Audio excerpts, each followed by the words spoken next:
راجنپور میں ضمن انتخابات دنگل قومی اسمبلی کے حلقہ NA 193 میں پولنگ جاری 11 امیدوار مد مقابل PTI کے محسن لغاری اور نون لیگ کے عمار لغاری میں تگڑا مقابلہ متوقع 65 پولنگ اسٹیشن انتہائی حساس قرار نشست PTI MNA جعفر لغاری کے انتقال کے باعث خالی ہوئی تھی۔ آج پہلوانوں کے شہر میں کھلاڑیوں کو ہتھکڑیاں لگیں گی۔ آج گجرانوالہ میں جیل بھرو تحریک کا 5واں روز سٹی صدر PTI کی رہائش گاہ کے باہر جیل بھرو کیمپ لگے گا۔ یاسمین راشد اور اعجاز چودھری بھی جیل بھرو کیمپ پہنچیں گے۔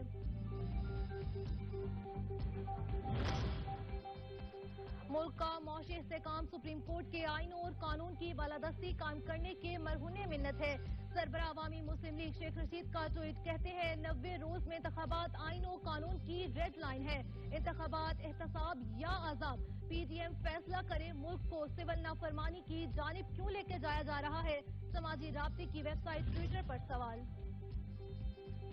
بے بس پاکستانی حکومت IMF کے سامنے سرنگو IMF کی ایک اور شرائط پر سر تسلیم خم شرح سود میں 2% اضافے کا مطالبہ بھی مان لیا۔ ورچوئل مذاکرات میں تکنیکی سطح کے مذاکرات میں اتفاق کیا گیا۔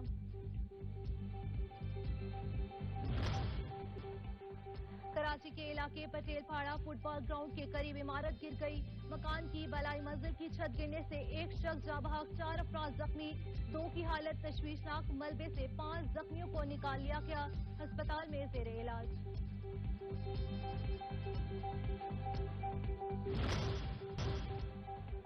اور عوام کی صحت کے دشمنوں کو کوئی رعایت نہیں۔ پنجاب فوڈ اتھارٹی کا جہلم میں کریک ڈاؤن مضر صحت دودھ فراہم کرنے والی گاڑی پکڑ لی گئی۔